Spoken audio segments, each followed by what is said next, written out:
বোনের ছেলের জন্মদিনের ছোট্ট একটি ভিডিও নিয়ে আপনাদের মাঝে হাজির হয়ে গেলাম। হ্যালো এভরিওয়ান, আসসালামু আলাইকুম। আঞ্জারাস কিচেন এন্ড ব্লগে সবাইকে স্বাগত। চলে আসলাম আরো একটি নতুন ভিডিও নিয়ে। তো আজকে আমি আমার বোনের ছেলের জন্মদিনের কিছু ভিডিও আপনাদের সাথে শেয়ার করব। কি কি রান্না করলাম সেগুলোই থাকছে এই ভিডিওতে।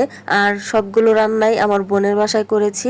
আর বোনের বাসায় গেলে আমার সবকিছুই রান্না করতে হয়। যতদিন আমি থাকি সবকিছুই আমাকেই রান্না করতে হয়। তো কি কি রান্না করলাম সেগুলি আপনাদের সাথে শেয়ার করব। তো অনেকেই বলতে পারেন যে বোনের বাসায় বেড়াতে গিয়ে কেন আপনি রান্না করেন। আসলে এটা হচ্ছে একটা ভালোবাসাও বলতে পারেন, মায়া মমতা।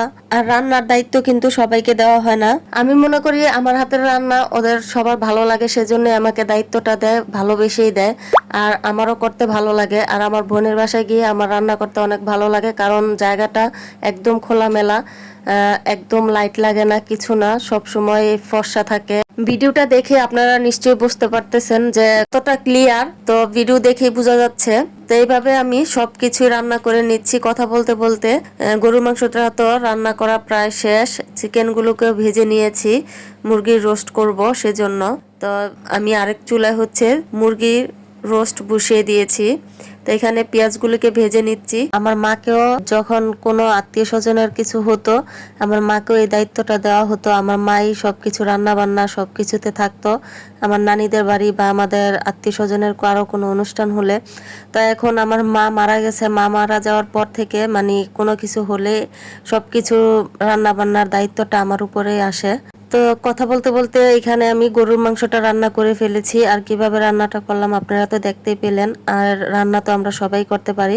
তো তারপরে হচ্ছে মুরগির রোস্ট রান্না করব, সেজন্য হচ্ছে মুরগিগুলোকে ভেজে তারপর মশলা কষিয়ে নিচ্ছি। আর দেখুন রান্নার পাশে কিন্তু খোলামেলা পরিবেশ। আর খোলামেলা পরিবেশ বলে আমার কিন্তু রান্না করতে আরো বেশি ভালো লাগে। তো এই তো মুরগির রোস্টটাও প্রায় রান্না করা হয়ে যাচ্ছে। টক দই দিয়ে দিলাম। টক দইগুলো দিয়ে তারপর হচ্ছে নেড়ে চেড়ে কষিয়ে নিব ভালো করে। তো আজকের ভিডিওটি যদি আপনাদের ভালো লাগে প্লিজ লাইক কমেন্ট শেয়ার করে আমার পেজটি পাশেই থাকবেন। আর ইউটিউব থেকে দেখে থাকলে চ্যানেলটিকে সাবস্ক্রাইব করে দিবেন। তো এই তো রোস্ট কিন্তু রান্না প্রায় শেষ। এখন আমি কিছুটা টেস্টিং সল্ট দিয়ে দিব। এটা অপশনাল, আপনারা অনেকেই খান অনেকেই খান না। তো আমার কাছে ভালো লাগে রোস্ট বা বিরিয়ানি খিচুড়ি সবকিছুতেই যদি দেই, এটা যার যার ব্যক্তিগত ব্যাপার, কে দিবেন কে দিবেন না। তো তারপর হচ্ছে রোস্ট নামিয়ে নিব। আর হচ্ছে আমি এই চুলায় পোলাও বসিয়ে দিচ্ছি। তো আমি 3 কেজি চালের পোলাও রান্না করব। এই তো পোলাওটাও রান্না করা প্রায় হয়ে গেছে। তো তারপর হচ্ছে টিকা ভেজে নিব। আর টিকার মধ্যে কালো জিরা দিয়েছি। কালো জিরা দিলে কিন্তু টিকা খেতে অনেক বেশি ভালো লাগে। অনেকেই হয়তো কালো জিরা দিয়ে খান না, খেয়ে দেখবেন কালো জিরা দিয়ে বানালে কিন্তু অনেক বেশি ভালো লাগে।